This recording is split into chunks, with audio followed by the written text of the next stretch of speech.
Driving me crazy just looking at it.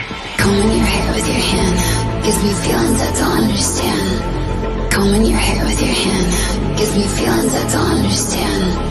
You do this thing when you're biting your lip. It's driving me crazy just looking at it. You know me better than I know myself. I don't wanna live in a world without you.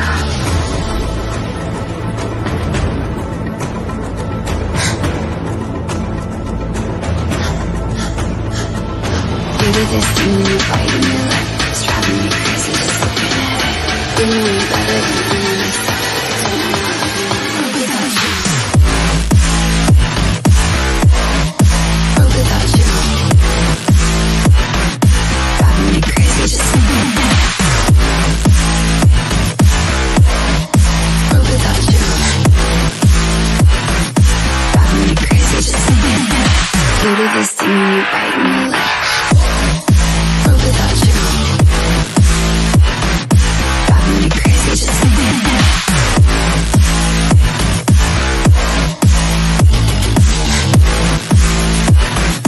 Driving me crazy just looking at it. Combing your hair with your hand gives me feelings I don't understand. Combing your hair with your hand gives me feelings I don't understand. You do this thing when you're biting your lip. It's driving me crazy just looking at it. You know me better than I know myself. I don't wanna live in a world without you. You do this thing when I'm talking to you, like everything freezes and it's just you. You do this thing when I'm talking to you, like everything freezes and it's just you. You do this thing when you're biting your lip. It's driving me crazy just looking at it. You know me better than I know myself. I don't wanna live in a world without you. Give it to me like world without you. Driving me crazy just looking at it. World without you. Driving me crazy just looking at it. You do this thing when you're biting your lip. World without you. Driving me crazy just looking at it.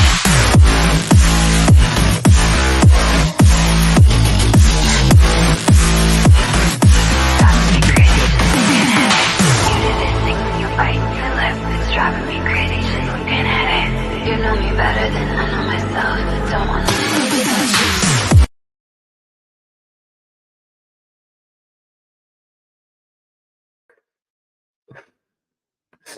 Good night, everyone. I hope everyone's all right. I know it's very random. Just been standing there chilling out for an hour ago, having a shower. You know, a bit of music on in the background, just chilling out. Thought, get out, have a cup of coffee, just chill out. Can't get this game out made for fucking Sunday, and it is really starting to do my head in. Because it's just little things playing on me for the game. And with Liverpool just going to basically screw it up their whole thing by getting done by Everton, of all people. You know what? In a way, that shows that anything is possible. We know Liverpool ain't been playing good, yeah? But if Liverpool going for the title, still well in it. They're still in it now, really. But they've definitely shot themselves in both feet. And Everton go and do them. Everton are going to take pride in that. Everton going to love that if they know that it's screwed up their season. Because you know how up Scousland that would go up there. That would go off like a bonfire, mate. That will go up like a good one. Can we actually pull this off on them? Because everything is against us. The things that just keep chewing on me are the same things we keep talking about every time, every channel. Is he going to change his tactics? Is Ange going to do this? What are we going to do with this one? How can we counter it? I'm still struggling. I must admit, I'm still struggling hard to see where we can go with this one. I'll just say hello to a couple of people in the chat. Like I say, not going to do long this one. I know there won't be many on here because there's several others going on and this was just random. I was meant to be having a relaxed night, come out the shower, have a coffee and just chill out. We know where that one goes, don't we? When you start talking about Tottenham. So, Tom Thatcher, good to see you on here, good mate. Hope all's good for you. Thatcher, Thacker, I mean, tell me if I'm sorry. I'll just call you Tom, it's easier, mate. I never get names right. Either way, I'm having nightmares of Saka running at Davies. Yeah. That is definitely one of the ones that's going through my mind at the moment, without a doubt. And then Alex, Scott experience. Yep, I think he's got the. I think he's got the same problem I've got. And OT changed. Don't know to Werner. We can do what Evan did to Liverpool. Can we? Seeing that game with Liverpool and Everton, honestly, mate, it's given me this thing of that I just don't see how in any way we can really counter these, especially if Porro and Doji ain't on. But if Everton been as piss poor as they have been all season, and we know Liverpool ain't quite on form at the moment, but if they can go and big that up in their biggest rivalry, not far off end their Man season,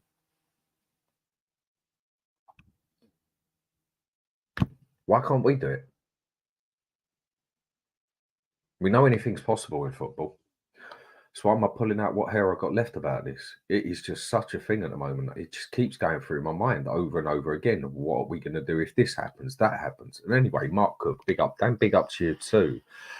And just a harmless potato, as I always do. See you, mate. Good evening. And then, honestly, they might win this season. But we can stop that. We can stop that. What I personally want to happen now, this sounds terrible, but you know what? If we beat Arsenal, I don't care about the rest of the games of the season anymore.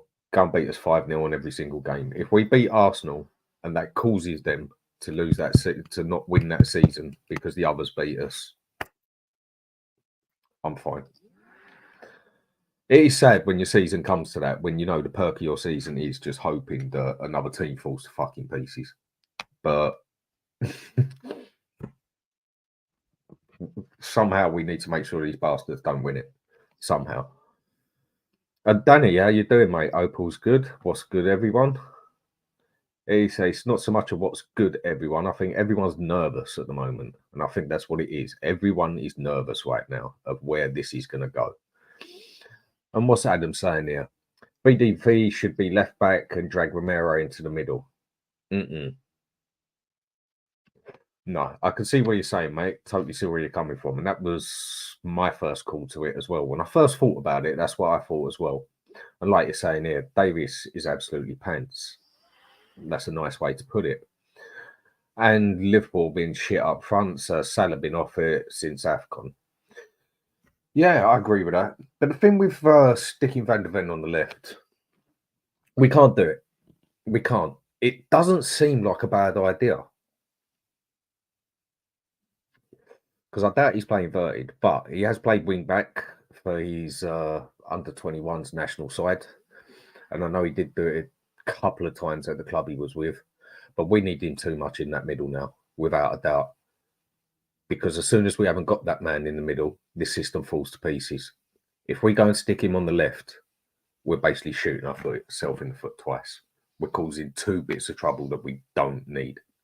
At least if you've got Van der Ven in the middle, you know you've got that pace coming to cover you back from the middle. And then what we need to hope is that Ange is going to adapt something and change a little something with Davis there. And I'm just hoping Porro's fit, but it is looking like it's going to be Royale. And Rumsford, big up Dan, big up to you too. Scott, big up to all Coys. Yep, big up to you too, mate. Adam, Basuma, Mads and Benny in the middle. That's another one. Basuma should not be played as a DM in this. For about 12 games now, back to back, he has not got it right. He's not a defensive midfielder. He's best as a box to box. That is when you saw him at his best at Brighton. That is when you see him when he was playing at his best with us. When he was playing a box to box up there, getting from the back, running into the middle, putting the short ball over to Maddison, and then Maddison taking over total control. He's not a defensive midfielder. I think we should stick Benton Kuma there, or Højbjerg, one or the other. Someone who does that job, someone who knows that job. Because Bissouma, that is just not his way. He's not a defensive midfielder. And one thing I'd love to do, since I've got a couple of people on the chat here, people, give me some ideas of what this team can actually do, of what Ange can do. Because literally everywhere I've watched, people are thinking of things left, right, and centre, saying stick Van der Ven on the left is one of the main ones, and that's got to be a no-go. So what can Ange actually do with this? What can he actually do to make this work? And Bill, evening Dan, evening to you, mate. And let's make Arteta cry on Sunday. No to Werner. That's what we all want to do. And what else are you saying here? Johnson as a wing back, Sonny on the left, Richie in the middle, Porro on the right wing. Well, it looks like Porro's not even going to be playing. But you know what? You say that. I've had two people now make a comment to me that's actually made me think a little bit. It would be a dangerous one, but it'd be a very, very brave one for the manager to go through. Brian was the first one who brought it up with me. And then I was talking to my mate Dave, who does a couple of shows with me on here. And he said the same thing, and he hadn't even watched the show. If you want to play your wing back going forward inverted, he's left-footed. Give Kulusevski a go there. I think we all know that Ben Davies is not going to be able to handle this inverted wing back. Not a chance. Straight out and out left back, yes, maybe. Inverted wing back, getting forwards. The man can't even run. How's he going to get back? Stick Kulusevski there. No, not a good tackler of the ball, but one thing, it would be him covering a bit of distance. And one thing where Kulusevski is he's actually one of the quickest in the squad, and a lot of people don't actually believe this. On the 100 metres, he's quicker than Bissouma, Bentancur, Sarr, Højbjerg. We know he's not fast anyway. He's faster than a lot of people on the 100 metres. It's just with him, his problem is his sprint. It's his takeaway. It takes him 50 metres to get to his top pace. That is why another reason, him as a winger is definitely one I wouldn't go for. I mean, who do we stick up front? I mean, what are our options? Very limited, aren't they? If Davies goes on the left, who goes on the right? Johnson or Kulusevski? I mean, there's one side of me saying Johnson for the pace and that he can have a good 10 minutes in a game. There's the other side for me saying, I think I'd rather go Kulusevski on the left, Son in the middle, and Johnson on the left. Kulusevski on the right, Son in the middle, Johnson on the left. But if we have got Richarlison back, you know what? He's got enough in him to get stuck into a game. We know we know he's not a great player, yeah? But one thing he does love doing is getting stuck into a game and trying. If we get Kulusevski on the right, Richarlison in the middle and Son on the left, that is how I think we look our most dangerous up front. For this game anyway.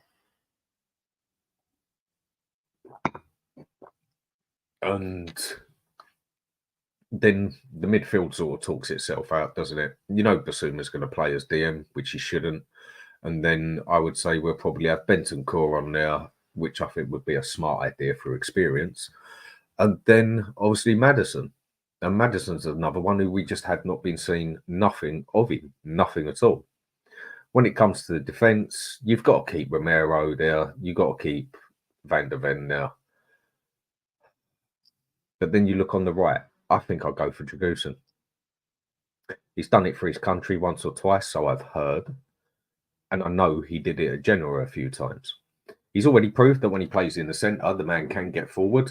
He's also very good at getting forward to head the ball as well. That's one of his strongest points. And I think that's the team I would go for. But Davies, if we play this inverted style and we're stuck with Royale and Davies, we are going to be in big trouble. I just cannot see how that can be fixed unless Ange is willing to adapt and change just a little bit the way he plays. Even if he brings us back 10 yards. Because they're going to come at us with all guns blazing. They're going to be on their peak right now. They have just gone and smashed Chelsea 6-0. Now, don't get me wrong. Chelsea was shit. Completely shit. But is that going to mean they're going to come into us almost complacent? Because surely they're going to come to us expecting to beat us. And you can't blame them for it either.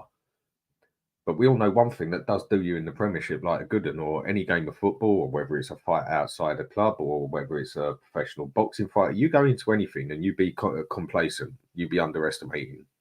That's when you lose.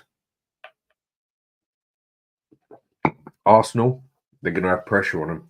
They're going to have mental pressure on them. But after losing to Villa and getting knocked out by Munich, they went and done Wolves and then absolutely wasted Chelsea. So you've got to give them credit where it's due. So what's Adam, what you're saying here? Apparently, we are after tap sober again. Mate, I'll have to see it to believe it. It would be a good buy. I don't think a defender is the first thing we need quite now. We have to get that number 6 if we are going to play with a number 6. We have to get someone there who can do that. There's quite a few players out there that we could go for. Yeah, Paulinho seems the easiest option now. But there is others out there that we can go for.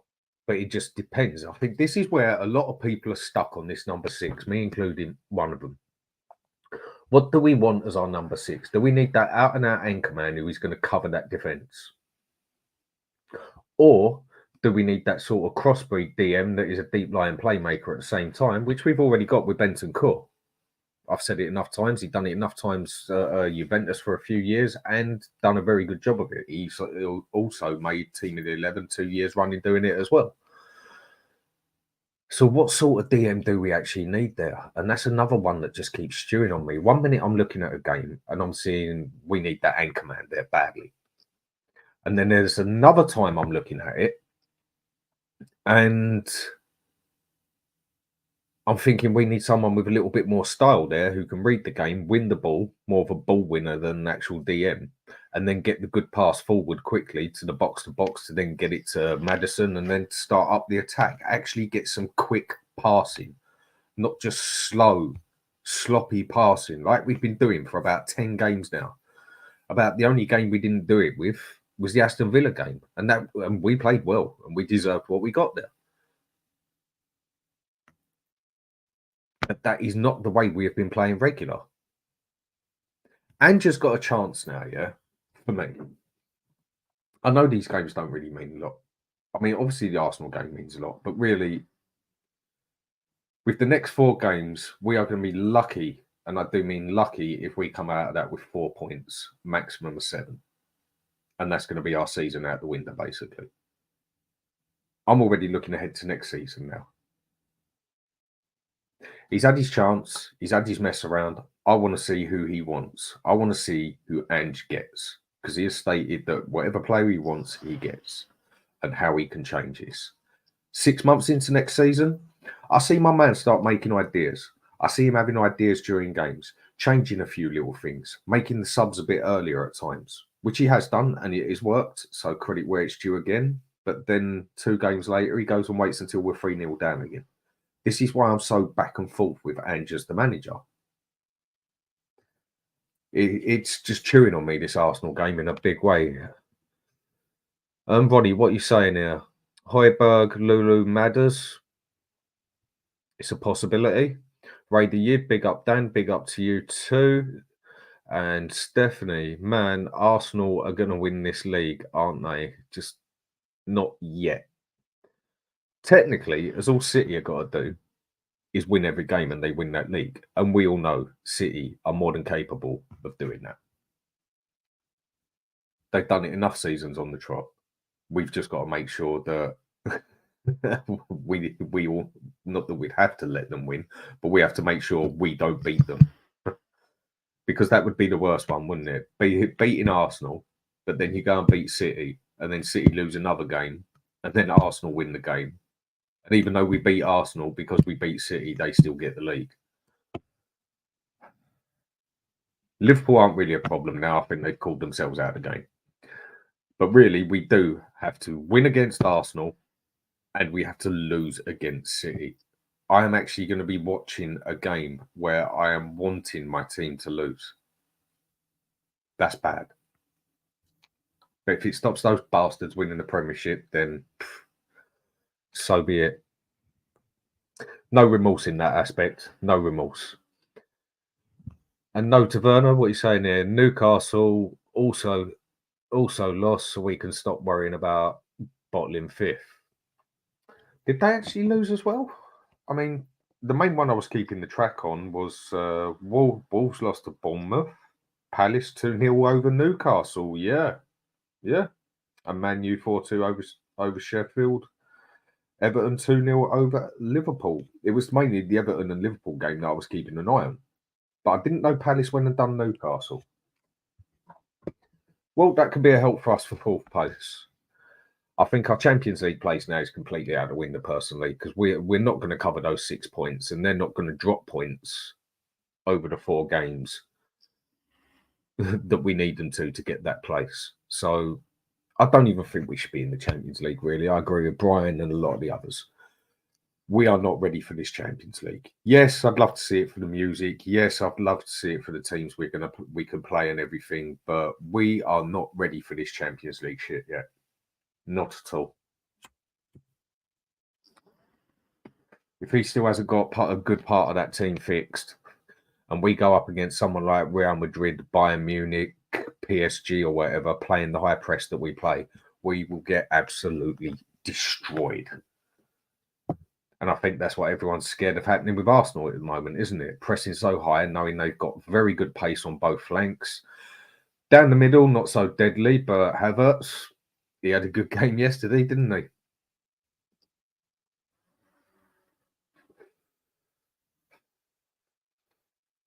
I mean, I was just sitting in the bedroom just moaning about it to the wife. She said, why don't you just go online and do it and go moaning there and let me watch my TV programme? So, do you know what? That's what I will go and do. So, Adam, what are you saying here? Richie up top, Son on the right, Brennan on the left. No, with that one, mate, I'll get you, but I'll go Son on the left because that's where he's usually played, and Brennan for me on the right. But personally, I'll go for Kulusevski on the right. Brennan would be more one I'd want to bring on after 60 minutes, depending how the game's going. Because one thing you can definitely see with what's going on at the moment is by the end of the games, Arsenal are starting to look more and more mentally tired, physically tired by the time it comes to the end of the game. I mean, it gets to that stage at this type of the season. And maybe that is another way we can catch them out. If we can just go muscle on them or try to and just wind them up through the game, because they are going to have pressure on them to win that game. They're expected to win it. They've got the league on their back. That's a lot of pressure. I mean, Saka yesterday at Chelsea, not that he needed to show up, but he might as well not have showed up. He was absolutely awful. But they still went and smacked it. But this is where we could catch a couple of them out.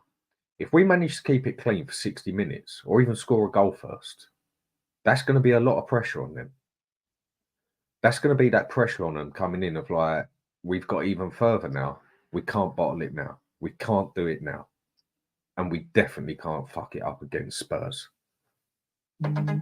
That is going to be on the back of their mind. And we also know it is a North London derby. Anything can change. I mean, I'm trying hard to look at some positive points here. Trying very hard. So, with that, power of friendship. Yeah, I don't think you're going to see much friendship there, mate. And Rom Scully, what are you saying here, mate? 4-3-3, Romero right back, Dragusin, Van der Ven, Davis. Only one I'd swap out of them two is I'd stick Dragusin as the right back and I'd keep Romero in the middle. Keep your normal two defenders in the middle. That's where you'll be your strongest. And we will see if Dragusin can handle it on the right. He has played on the right.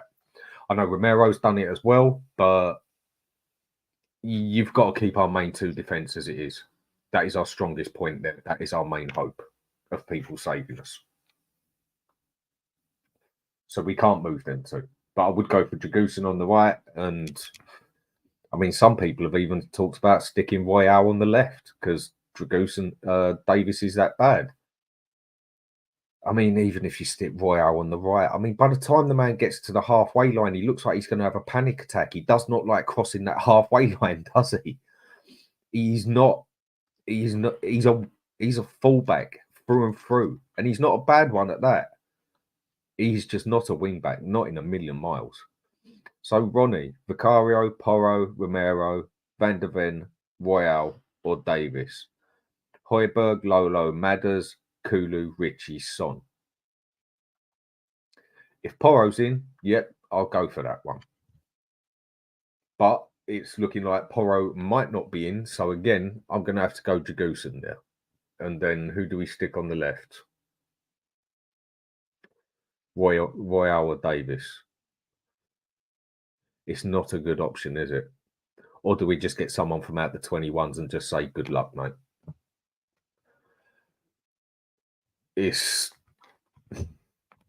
We are very limited at the moment, without a doubt, especially in that position. Right, Raider Yids. Emma Goat and Davis inverting, we're going to get torn a new one. Mate, if Ange sticks to this way, yeah, and I've got no hope to believe that he's going to change in any way because he hasn't yet in any game. But if this is a game where he can really prove that he's got, whether he's naive, whether he's stubborn, whether he's ignorant, or whether he's got a few tricks up his sleeve already, you know what? Even if he goes out and tries something different, and we go and lose 2-0, you know what? I'll accept that. I won't have a problem with him after that. But if he goes and plays exactly the same way that we've been playing all season, press to the halfway line, press with the inverted wingers, if he's ending up with Davis and Royale there, my man's got some serious fixing up to do. You cannot expect Royale and Davis to do inverted wingers. You can't. And he is totally right what Raider Yid is saying here. If we play inverted and he plays his inverted wing backs way with Davis and Royale there, mate, it's not just torn a new one. There's going to be no Vaseline there either, and people are going to come off of that pitch walking like John Wayne. We are going to get absolutely destroyed if he doesn't change. Why doesn't he? Do you know what? If Royale and Davis both play, keep it as a flat back line. Nearly biting my tongue off here. Keep it as a flat back line. Get the defensive midfielder there. Get him to stay there. Even try a bit of a counter attack, something. He's got options of what he can mess about with. If we can wind these people up, if we can wind Arsenal up for the first 45, 50 minutes, we can grab something out of them. Because like I said, they're going to have that pressure on them that they're playing us. They're going to have that pressure on them that they're playing for the title, basically. It also depends how City are doing. If City go and win their games as well, they're going to know that City are right on their pace. That is our chance. And Ange's going to have to adapt here. He's going to have to change something, surely. But I know a lot of people are just telling me he's not going to do it. Bill, we all know how he has set us up. Going to be a long day. Yes, from what we've seen so far, it's basically what I've been seeing, mate. But this is Ange's chance to prove that he's more than a one-way man, that he's got more than one idea on how to do the game. He's got more than one idea on how to beat a team and how to play against different teams. This is his chance to prove it, this game. Because in some ways, he's got no other option but to do that, because of if the wing backs ain't there, then surely he's got to change something. even if you have it, Davies on the left, play more as a left back, come forward a little bit, but stay back a lot more on the left back. Royale, do the same with him. Push him up a little bit, but don't get him charging up the other end of the pitch or even not trying to overlap because neither of them could cross the ball come love nor money. So, yeah, play it as more of a flat back line and then get your midfield to do something, get the ball up there quick, and let's hope that Son can save our ass or even Johnson with some lucky shot or tap in or Kulusevski. And he's been terrible all season as well. But I just don't see. I keep saying it. I just don't see many options there. But surely he's got to do something. And what's Adam saying here? Chelsea are saving themselves for us.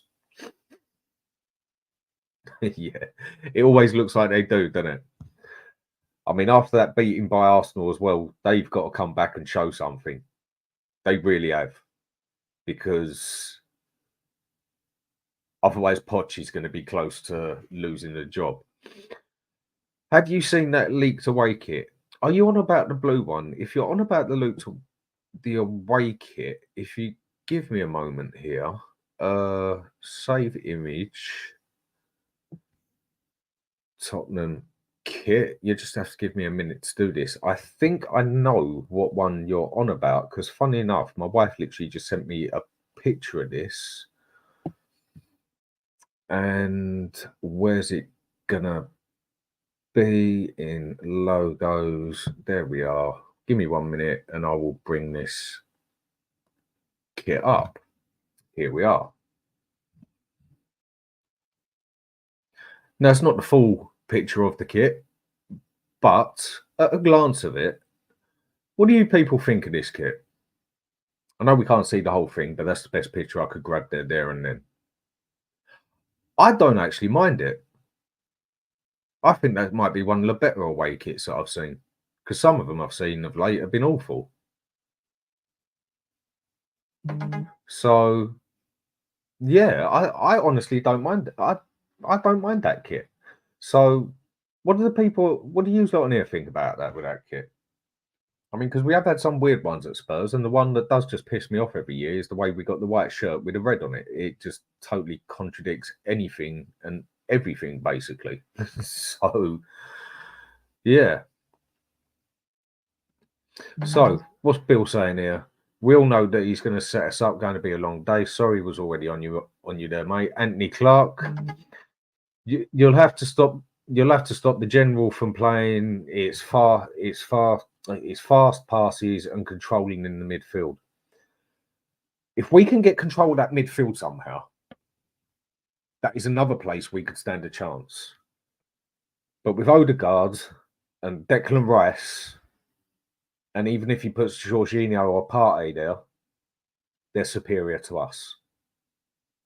Another way we can go into this game, I think, got to be careful if we do it though, is being dirty.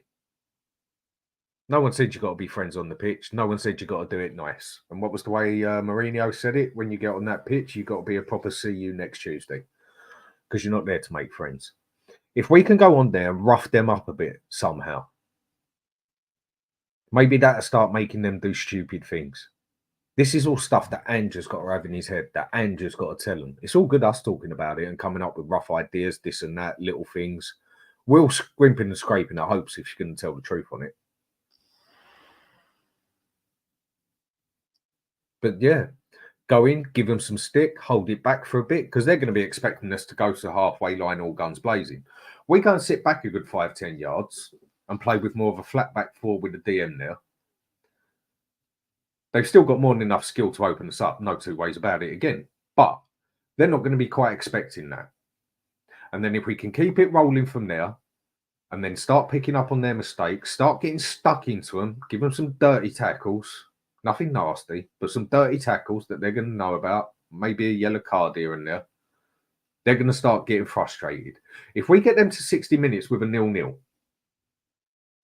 they're going to be looking over their shoulder at that clock.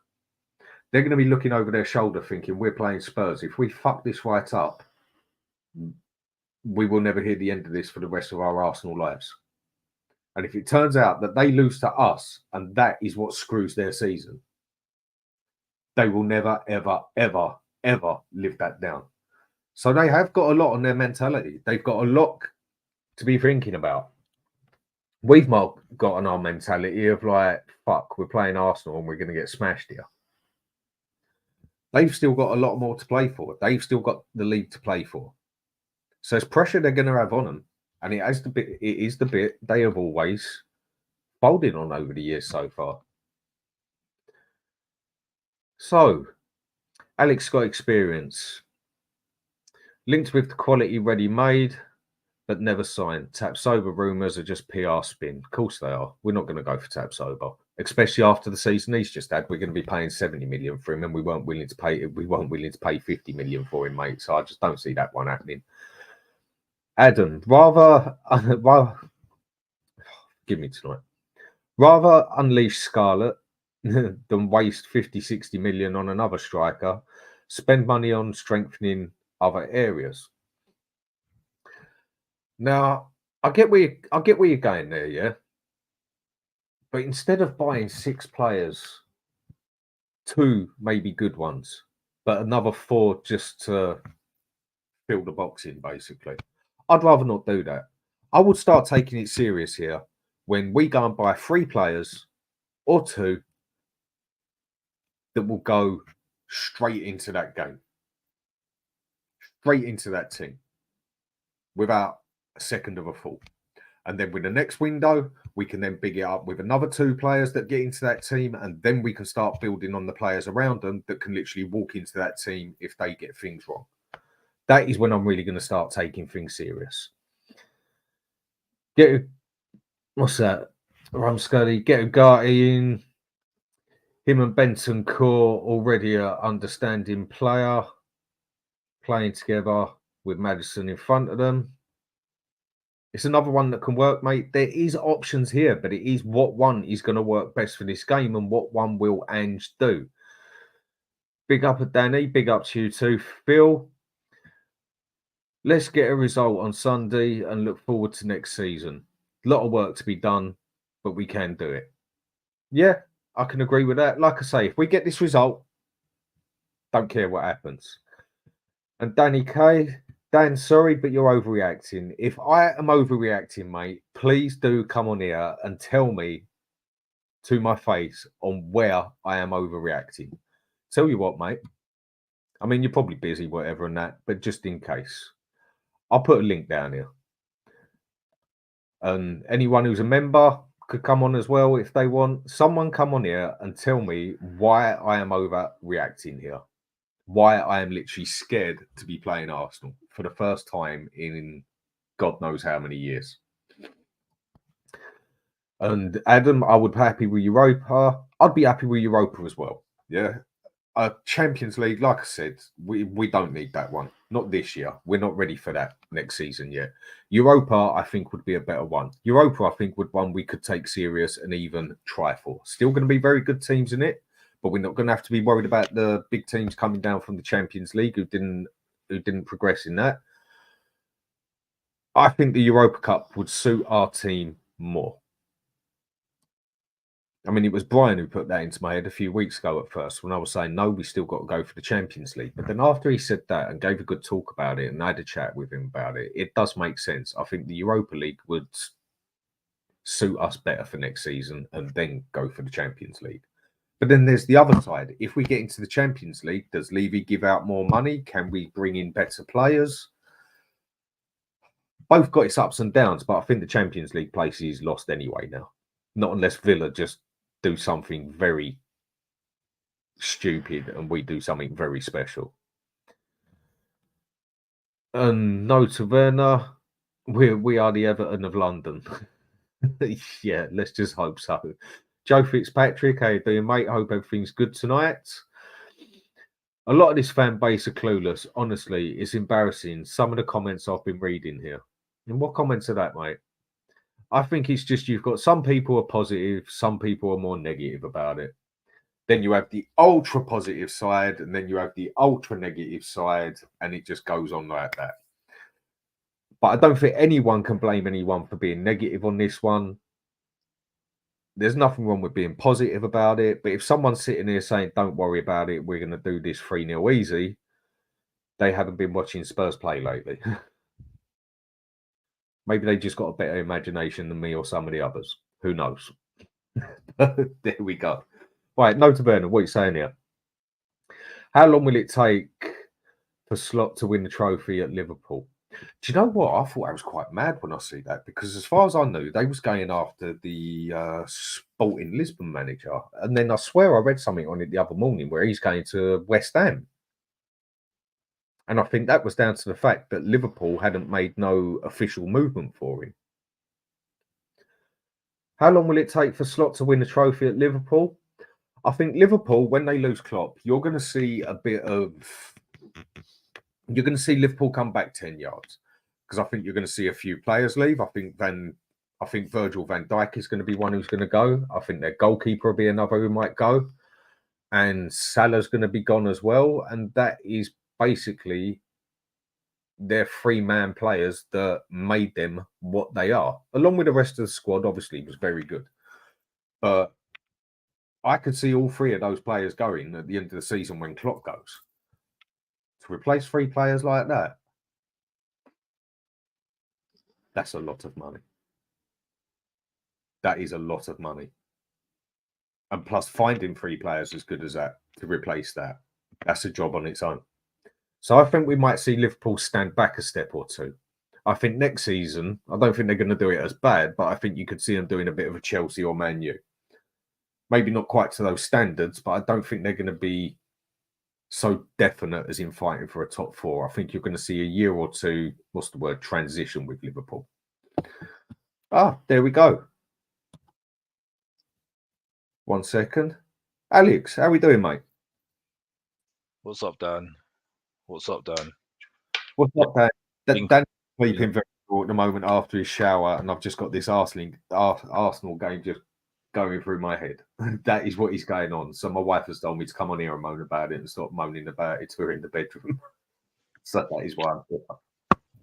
Oh, I should take your advice and do more streams myself, because I've been trying to do that myself, but I'm so relaxed right now. The only thing is, though, I think that Everton game's kind of swung me a little bit, thinking... Same. It swung me a little bit, thinking if they can do it on a one-off game, why can Tottenham not do it?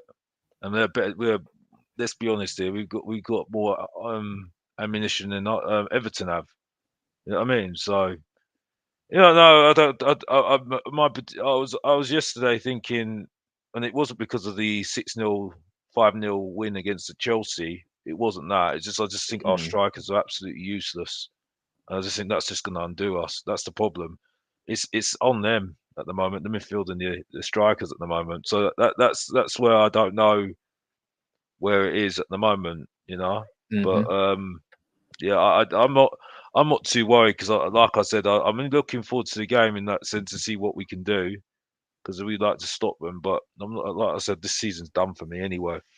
You know what I mean? But in terms of Champions League, in terms of what we can achieve this season anyway for me. But it'll be interesting to see what happens. But that Everton game has swung me a little bit, that we could do it in a one-off game. Anything is possible. Exactly, because Everton are not. No disrespect for them, but they're not that great. They literally can just do things on set pieces. That's it. That's how dangerous they are. That's it. I mean, Calvert-Lewin had the game of his life. And they're stifled Liverpool, but Liverpool are not really in good form at the moment, aren't they? So no, they're not, and their scoring, considering who they have got, has been. I mean, my mate Mike goes on about it all the time. Their scoring has just gone to shit, basically. Just shows you what momentum does, isn't it? Really. But yeah, it's just it's not been a great lead this season. I have to say this. In terms of the title race, it's been very exciting, but the quality-wise, it's just not been great. It's not been great at all. I think the game. I don't think it's going to get much worse with the amount of games that players are playing next season. I think it's going to get much, much worse. I've got to be honest. I have to be honest. I don't think the quality's there. I really don't. I think entertainment-wise, it's very good. I just think the Spanish league and the what else is there? Spanish league and Italian league have just got quality. I think you just see more quality with the players, the way that they've got the touches and the way they are and everything else. We're just It's so a lot quick. sleeker, isn't it? It's a lot more sleek. It's more sleek. Yeah, it's just very fast pace and very physical our game. And yeah, that's where I feel It's at a the bit of moment. everything. That's the Premiership, isn't it? It's a bit of everything. Yeah. I mean, I'd say it's the heaviest and the fastest league to play in, but it's also got the skill. It's got the moments. It's the one thing the Premiership definitely does have is that any team can beat any team. Yeah, I agree. And that is what makes the Premiership the best. Whereas you look at other leagues, like if you want to go to the Italian league, which I love the counter-attacking style that they do on there because it's not slow counter-attacking, it's fast counter-attacking, it's so tactical. I love a good tactical side of football. A lot of people don't. The German league, I'd say it's the closest to ours for the physicality. And all round, I'd say it's the closest to ours. I mean, the French league, you've just got Paris Saint-Germain and that's it. And the Spanish league has always been the most fluid league, the fastest league sort of thing, where you do see some true skill out there, especially on the ball. Yeah, definitely.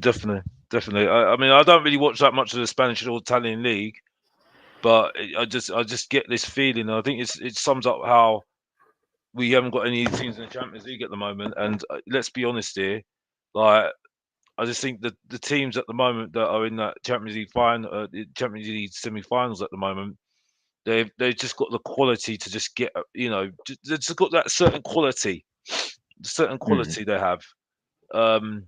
That I think the Premier League teams just don't have. I think Man City have got close to it, but you see with Arsenal at the moment are just, great in the Premier League, yes, but when it comes down to it, the quality wise, in the Champions League, they've found wanting, aren't they? You know what I mean? So I think maybe a few years' time they might be better anyway, but it's interesting. It's interesting how the game's develop. I think you'll see, because I think you see over the World Cups, you'll see why I say what I say, and you'll see it in the Euros coming up. You won't see quality. You'll see good games. I don't think you see I don't think there's that many world class players at the moment that. But you'll see what I'm talking about when you see the Euros. Sort of games that you watch, sort of games that you see. You know what I mean? So and the coming World Cup as well, you'll see it. You'll see it more. And I think you saw it in the last World Cup as well. Entertainment wise, fantastic. But quality wise, not great. Not great. It wasn't that much quality, was it? Like out and out quality skill, like what we've seen when you go back to the 90s or 2000s or the 2002s. Well, think about it with Dennis Bergkamp. When you know that Dennis Bergkamp goal, yeah, when he does the 3 touches and then scores, you don't see that anymore, don't you? You know what I mean? That's what I'm talking about, quality. Or some of the stuff that Zidane used to pull off. Yeah, just used to, pull it off just on his own. You know what I mean? But that's where I think the standards of players personally have gone down have gone down as well. It's when we stood on here the other day, I think it was me, Brian, Ellie, and Stell to come up with our favourite, not the best, but personal favourite 11. And it just blatantly showed how we made the rule, no Ronaldo, no Messi. There really wasn't a modern day player on there. Not what you'd say modern day. Not at all. There wasn't one that would have even got on that team. I mean, what you call a world-class player these days and what was called a world-class player 15 years ago, two total different things. Yeah. I mean, this is why I've never said Son is a world-class player. No, excellent player, world-class finisher, but not a world-class player. No, but I agree with you. I think football as a whole has come down a few steps. But going back to this one, it looks like it is going to be Davis and Royale at the back, but there's a 50-50 chance Porro is going to be playing now. But then that still means that Davis is going to be there because Van der Ven and Romero have got to stay in the middle. They've got to. What would you do with that? What would you tell them? What would you tell Ange to do in this game? I mean, what is your opinion on it? I think at the moment, I think for me, I think if it was me, I think at the moment, I think it'll give Arsenal the ball, and you try and catch them on the counter. I think that's the way to do it. And then whenever they make a mistake, you just pounce on it, and then you try and attack from that point. You see, but knowing Ange the way he has done this season, and he's going to continue it. He's going to play the same way. I think the main thing at the moment is that whoever's up front they need to stick their chances away. If we're not going to stick our chances away, we're going to lose this game easily. Simple as that. We'll lose this game because I think unfortunately we will get caught in defence. I think at set pieces we're going to be vulnerable. I think that's where we might lose. We always are. And Arsenal are very good at their set pieces now. So yes, that's why we might get undone, definitely. But I do think that there's some players there that will have a good game because I think they want to prove a point. Whether that won't change my mind. It won't change my mind. Come on now, that would be deluded of me to do that. They need to do more. But I think in the hostile atmosphere that we can give, I think we can do it. But I just think they need to take the book out what Everton did today. You know what I mean? And then we have to see what happens. But I do feel that the forwards have to be better, and the midfield have to be strong.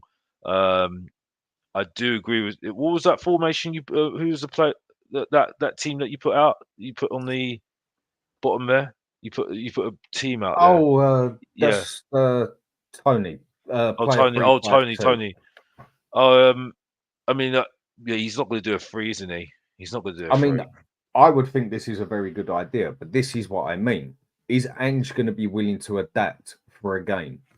I mean, to bring back on the comment what Danny said here, I'm working, bro. Oof, it's a bit late to be doing that, isn't it, mate? But fair enough.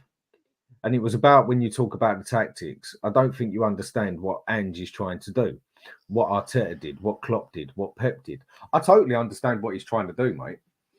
It's just I think he's also got to be realising that his style, the Premiership, is too good to play that style game in, game out.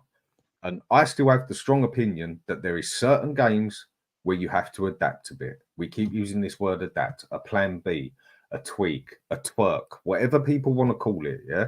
There's certain times you need to know in a game where, right, your plan B ain't working. Newcastle, prime example. They'd already got the ball over us 3 or 4 times. We'd already nearly been in a bad position 3 or 4 times, and then they scored a goal.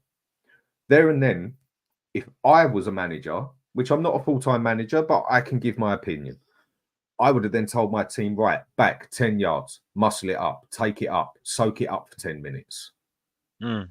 Let the game calm down, and then go back to the way I was playing. That is what I mean by where Ange needs to adapt. And he goes 2-0 down, still doesn't change it at half time, and we go 3-0 down and he makes 3 subs. There is where my problems are. I get you want a team to play your way. You want to show this team, this is how you play football. But when you haven't got the tools to do what you want to do, I feel a good manager has to then adapt with the tools he has got. I do see a point, Dan, but unfortunately, I don't think he's going to do that. And for me, I do see what he's doing at the moment because he did, like I said, he told us this already, and I think his plan was to this season is he's going to just keep on playing the same system because he needs to start signify his philosophy this season, and then in the summer he will advance it by doing the tactics and everything else with the players that he wants to carry on with, and that's it. He's trying to learn the players as well. And that's it. And he's doing what he feels is best but he's learned, he's achieved success with, basically. And he would have he's told the board this already. At the same token, the board have told him what they expect as well.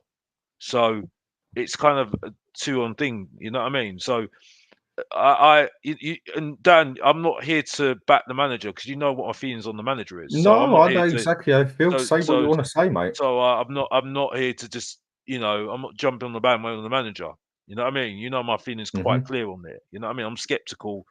I've been hating it because of the fans, but I'm skeptical still. So, but there's one thing, like I said, I can't have a go at him for it, and that's it. And the only reason why I think people are pointing this out at the moment, I'm not saying you are, is because we are in a top 4 race, which again, don't make no difference in my life. Doesn't make no difference, and it don't make no difference to him either. And I think, to be honest with you, I think it's actually quite good in a sense long term that we don't get top 4. These things are happening now because then it lowers the expectations for next season. You see what I'm saying? So Yeah. I think in that sense, I don't think it's that bad for Tottenham at the moment. I don't think it's that bad. And if there are our judgments, and I'm not talking about the fans, you know who I'm talking about. If there are judgments, it just proves my point even more further why I said what I said in June. You know what I mean? So we just have to see how this goes. It's going to be on next season, and that's it. You know what I mean? And I know I'm repeating myself, but unfortunately, this is why I try and avoid streams. I'm trying to do it on my own and trying to talk about other stuff because it's going to be rinse and repeat with me. That we have to see what happens next season. We have to see how this goes next season. That's what I'm and waiting for now. Bar this game, I am now basically already into next season. yeah, Whether we I think get a lot of people are Europa feeling like that. Conference, this is the game. The But 2 you are games that spot mean the on most because to I love me. watching you. Sorry to interrupt you, but I watched your stream with Stelios, Brian, then the return of well, it wasn't return of Sava. Sava. Of Sava. Big up to Sava, yeah. He's still on YouTube every single day. Even Perchy as well, by the way. Big up to both of them, yeah. I don't know. I haven't seen Percher about. Yeah, but yeah, I still love that guy anyway. Yeah, he's But always more than welcome to pop on if he wants. yeah, Anyone is. definitely. Anyone is welcome on here to give But their opinion. it was just this is why I love you guys, you know what I mean? And I always give you props, Dan, even if I don't agree with you. The thing I like about you, Dan, Oh, just to go on a side note, the one thing I do like about you. Oh, hello. hello, Oh, Tom. How hello. are we doing, mate?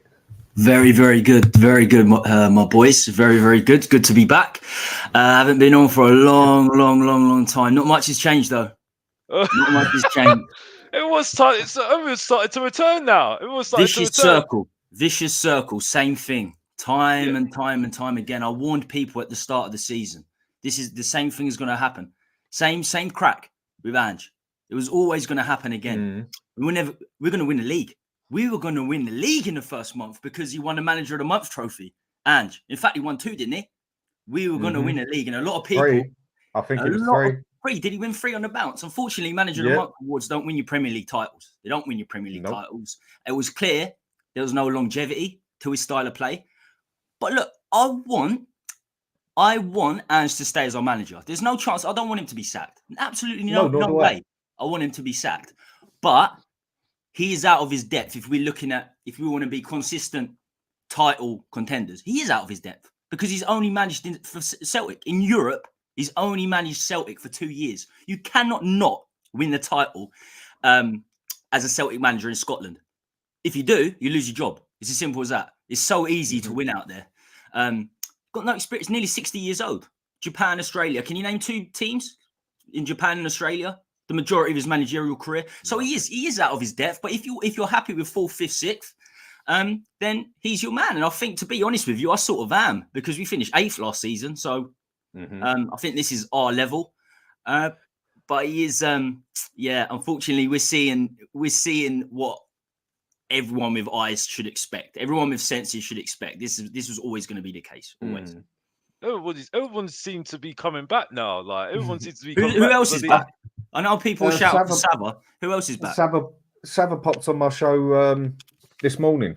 Oh, did was he? it this morning or Good, yesterday? man. No, Yesterday yesterday morning. I think Good, he just got to the point where you're at now, where you're like, right, I've seen enough. I've got to say something. Yeah, you got to say something, innit? Is my audio okay? Because I haven't been on for so long. Is my audio all right? Yeah. No, it's fine, mate. Oh, good. Good. What you're saying here, and no, Dan, because Arteta took 5 years to change, and you're saying here, I don't get it. I do get it, mate. But what I see it from is if you haven't got those players to play that way, which he obviously hasn't, then he's got to make an adapt here or there in certain games so that it can work his way to win a game. That is how I see it. He hasn't got to change everything. People seem to think that I am asking this man to totally change his formations, his systems, everything. No. But, so Dan, do you really think that he done the right thing, that when we conceded against Newcastle, after 4 chances they already had us against the same way, to just keep going it all guns blazing the same way? Do you really think that was the right thing to do because it's the Ange way of doing it? No, I thought that was pretty stupid for a manager to do that when he had so much pressure on him and he could have come back 10 yards, slowed the game down for 10, 15 minutes, and then gone back into his and out style of play. That is what I mean by having a plan B or use a slightly different system. You can't play the same way every game without fail, because when you do, people get a blueprint of you like they have of Spurs. And we are the easiest team to play in the Premiership in the aspect of knowing what every player is going to do without fail. So we just have to beg to differ on that one. Danny, if you want to come on, bro, because it looks I've like offered him a link. He's in Holland now. Danny was. When he's doing messages like this, I know Danny. Yeah. When it's nothing against you, Dan. When he's got his team into something, he's brewing. You get to see it, Tommy. You know it. You know it with Danny. Yeah. You know with Danny. He's a bit brewing. He's brewing. If he wasn't in Holland, he'd be on the majority of shows. We've seen many shows with Alex and Dan going at it, and they were great. Yeah. He's brewing. You can see it. In those messages. He wants to come on. He wants a little bit of a piece. Like what you say here, I'm going to disagree with you again, Dan. Managers can and will adapt when they have the right tools. Right now, no. Yeah, of course they will when they get the right tools.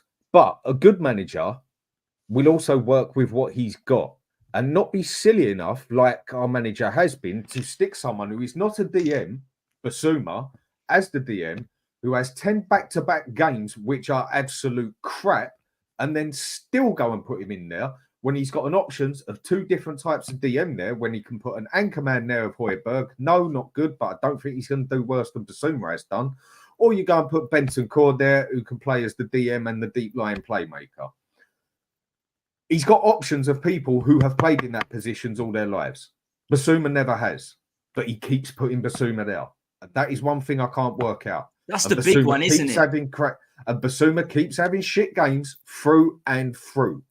So why is this manager, who is obviously a quality Premier manager, knows what he's doing and everything, keeps putting the wrong player in the wrong position all the time, and at times it is costing us goals, big time.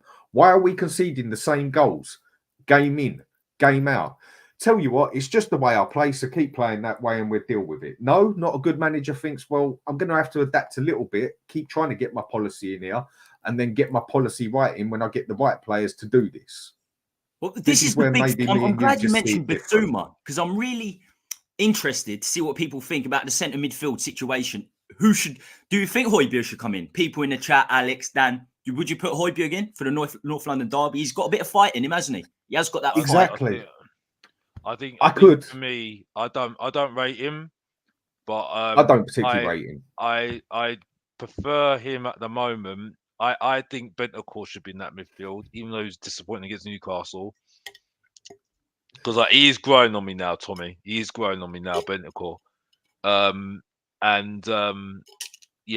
would say if I know I call him the Argentinian Tom Carroll, Lo Celso, but I maybe would give him a chance as well, because I'm not impressed with Maddison at the moment. I am really not impressed with Maddison at the moment. He's gone to shit, isn't he? Yeah, he's He not really impressed with me at the moment. And even though I can't stand Richarlison, the below average Emeril Heskey, I would say at the moment I would put him up front with Son on the right, on the left, because for me, Werner, I'm sorry, I can't do him any. I'm sorry, I can't. Can't finish. The boy can't finish. That's why Leipzig I let him can't go. do this below average Shane Long anymore. I can't do it, man. I can't do him. That's I can't do him. That's a and great Werner can't do him. Werner is And another point as well. If he misses 2 chances again, we're going to lose that game. We're going to lose that game massively. I'm sorry. We can't afford it. At least Son, at least he's got a chance of scoring his chances. Yeah, at least. This is what I don't get with Werner. This is what I don't get with players in general, with Longley, with the Longley loan deal. Everyone was like, oh, do you know what? He's not going to cost anything, so it's no risk. No risk to who? To Daniel Levy, so he's not going to lose money. So Daniel Levy's not going to lose money, so that's good for Spurs fans.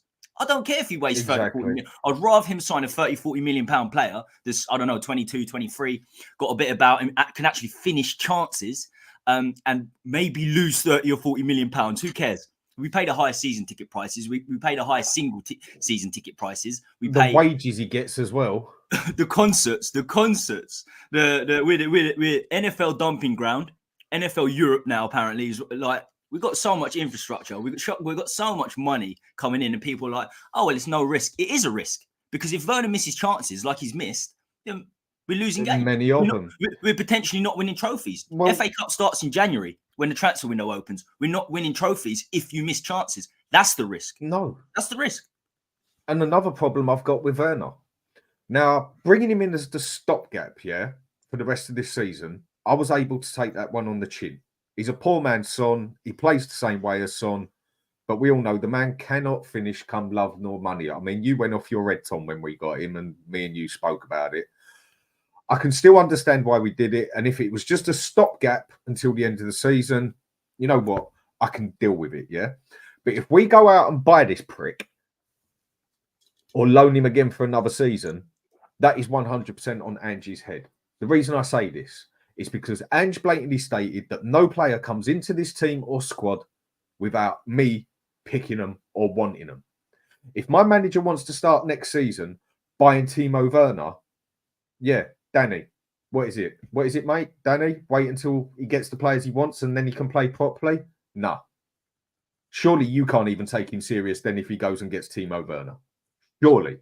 Because if you want to play this style which he wants to play, if you score 3, we score 4, you need players who can score consistently up there. And Timo Werner, we might as well go and get another one of these on the pitch. And I'll give you another reason why you don't want Timo Werner in your team.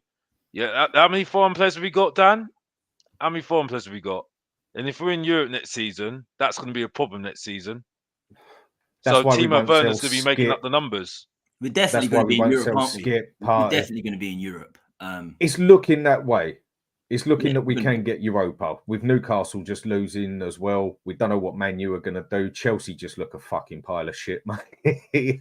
And 5th place, 6th place is where we're going to end You're still Conference League, aren't you? So we're definitely going to get Europe. The dog. Oh. Sorry. That comment is terrible. Do you know what it is? Werner's really good against the rubbish fullbacks, against the weak teams. He can take advantage of weak fullbacks, but as soon as he comes up against fullbacks with pedigree, like against Newcastle, he can't. I mean, look, he can get past players. He can. He's got the pace to get past players, but only weak fullbacks. Bad team or good team, can't finish. Doesn't matter. This is what I love about this chat, though, Tommy. This is what I love about the chat. Giant Rabbit just sums it all perfectly. Yeah, this is why I say he always does without fail. He always does. Giant Rabbit. I've been looking at Giant Rabbit's What's the Point FC. He's an absolute G. Back in the day, he used to always come on a G. He's a G. He's an absolute G. He says we might as well have kept Lucas with the footballers that we bought. Yeah, exactly. Because why do we let off Lucas Moura then? Why do we let off Lucas Moura? Because he can score a chance even if he tried. You know what I mean? But at least he got to a Champions League final with him. You know? In that game when, what was it? Werner puts it straight over the top, and then another drill ball comes through. Nice one. And you're just thinking, shit, it's Werner at the back post. Wasn't everybody happy that the defender got the ball first and managed to put it in the back of his own net? Because Werner would have still found a way to put it over or around the fucking goal. And it's just got no. This is the thing. Our forwards has just got no swag. They're just not arrogant enough. They're not arrogant enough at all. You know what I mean? They're just all nice to each other. Oh, I don't want to hurt you. I don't want to offend you. No, I don't want to offend you. No, and I don't want to offend you. It sort of stems from Son being captain. I think captains in football is overrated, but he's not captain material. Is he really? Not isn't for me, Tommy. Me and Dan agree with this all day long. Sorry, we've had these arguments with a lot of people.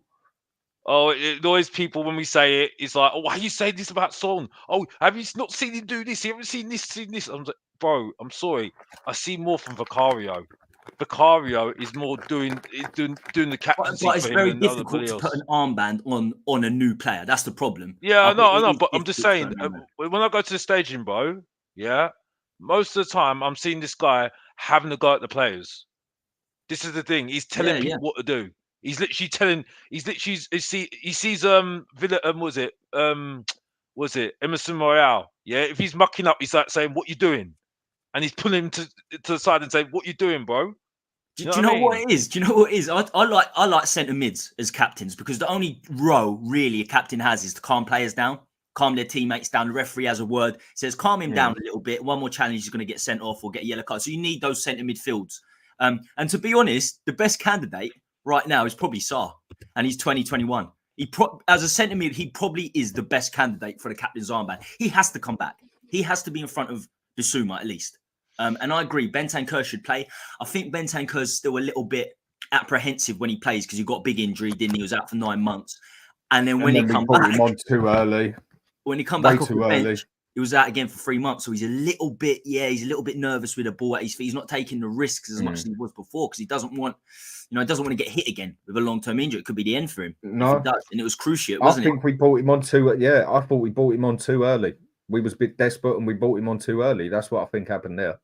Yeah, so centre midfield, I think, is the big dilemma on Sunday. We can beat Arsenal. Any team can beat anyone on any given day. And we're 5th or 6th, so we can beat Arsenal. Pressure's going to be on as well, big time. So what have we got to do to beat them then, Tom?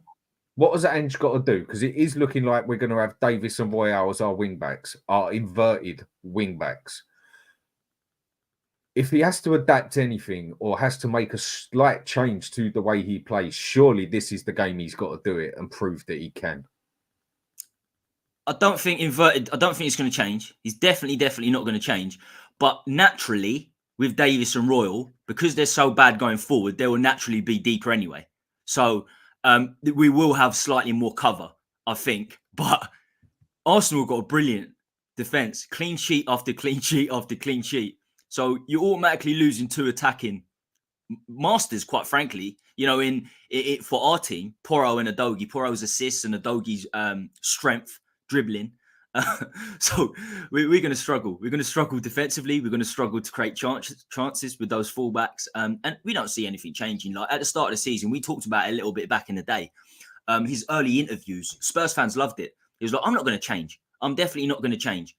I thought he's bluffing. I thought, he's just bluffing. Other managers, he will change. Of course, if things go south, he's going to change. But he never did. He's not bluffing. He has plan A, and that is it. Literally plan A. There's no plan. And don't you think a manager needs a plan B?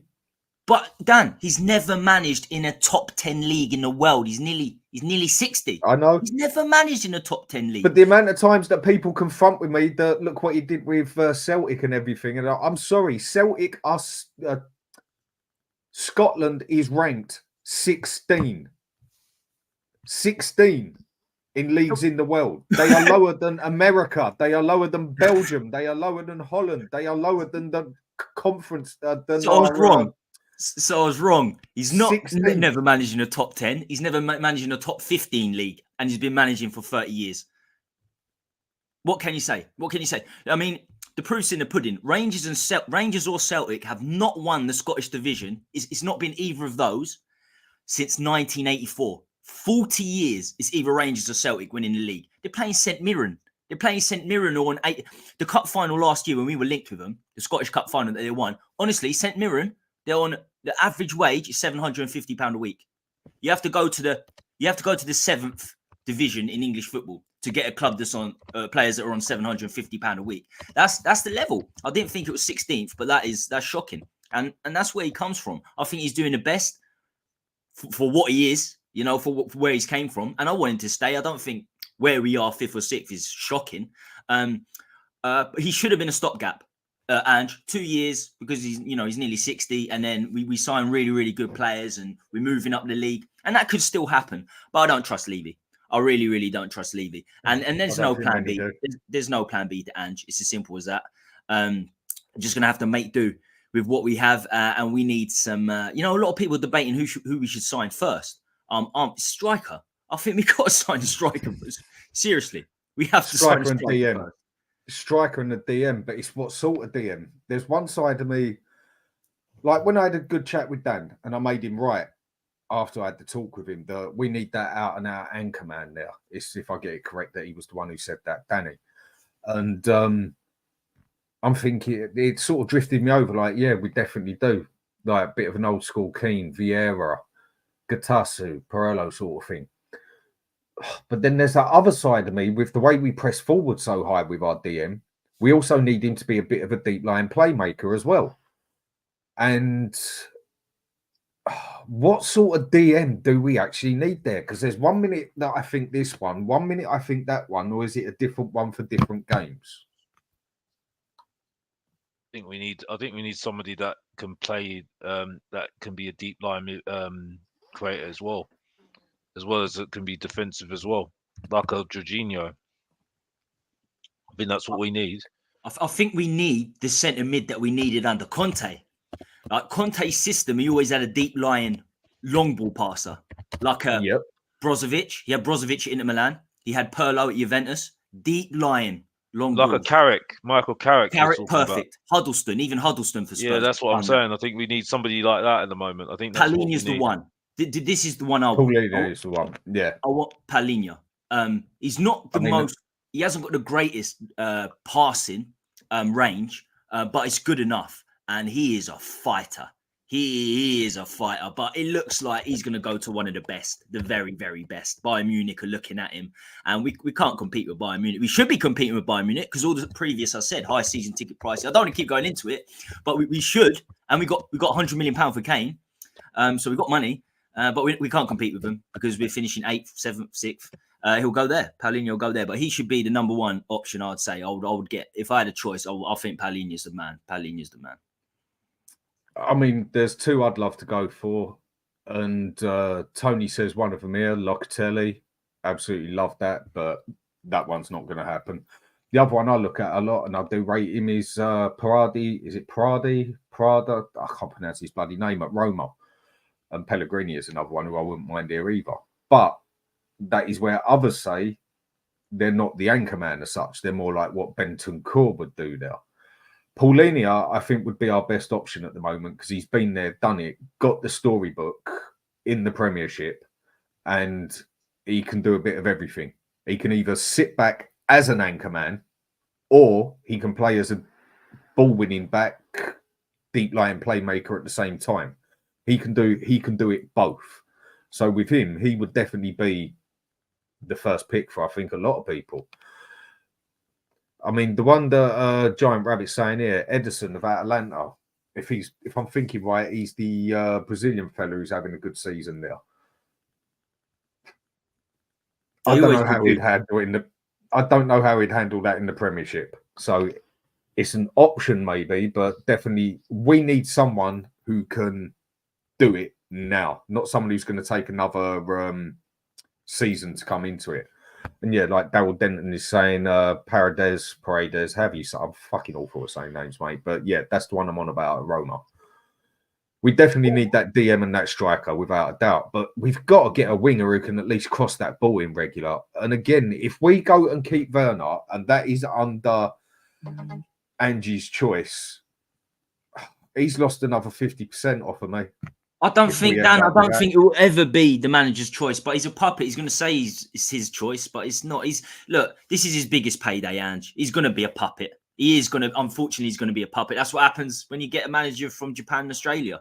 As much as they say they're not a puppet, that every manager gets what they're given under Levy. We know this because Paul Mitchell in 2015, he goes, first season as director of football, he's brilliant. Everything was going well. He brought so many great players to Spurs. Second season, my job has become a nightmare. Paul Mitchell went on to Monaco, went on to Leipzig, great director of football. My job has become a nightmare because Levy's taken full control of who comes in. So since 2016, 8 years, not been in control. No manager will be in control, but they say they will be because they're getting paid at the end of the day. But he will get pissed off. Ange will get really pissed off like Conte was 18 months in. I think you've got another 6-7 months before Ange really loses his rag. Even as a puppet,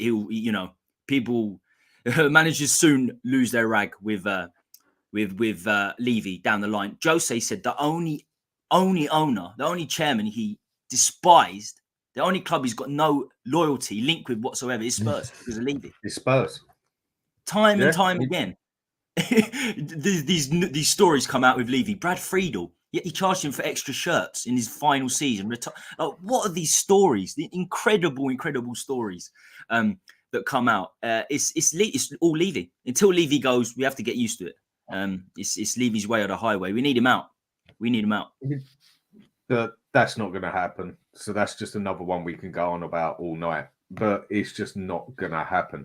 Hans, how you doing, mate? Yeah, I'm all right, man. Can you hear me? Is that right? Yeah. Yeah, all right. Sometimes it slides up. I was going to say, you're right, Tommy. I was going to say, I was surprised to see you enthusiastic. How you doing, man? How you doing, man? I've missed your just seeing your head. Yeah. You're like the only guy who just see your head. But anyways, I only caught the last few minutes in it. But right. Then question I'll ask you is back to what me and Alex was at the start and that and what Tom's been saying. This Arsenal game, this is Ange's time to adapt, and surely my man's got to do something different if we got Davis and Royale playing as the inverted wing backs. Surely he's got to change something, like not pushing up so high all the time. Surely he's got to do something. Will he?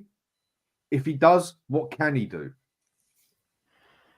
I can only tell you what I would do, but I don't think he's going to do it. So it's opinion at the end of the day. If you insisted on playing Davies and Emerson, for me, you have to go to a back five, and I'd flood the midfield. I'd play Bentancur, Sarr, and Højbjerg. That would be my midfield, and I'd leave Son with, I don't know, Maddison or something as the front two. And I just played really deep because obviously we all watched the game against Chelsea, right? Arsenal's biggest strength right now is the ball in behind to Havertz, and obviously their strength is also wide. So you just have to that's why Van de Ven has to stay in the middle, doesn't he? We can't move Van de Ven to the left. He has to stay in the middle. So but he won't do it. He'll just play 4-3-3, and we'll just see the same old stuff. I don't see him changing it because, to me, I mean, I hope someone come up, I was wrong, but Conte didn't change it. Ange won't change it. They're very stubborn managers, so I just don't see him changing it. I think he'll just play 4-3-3. Basuma will play again, and it'll be curtains, I guess.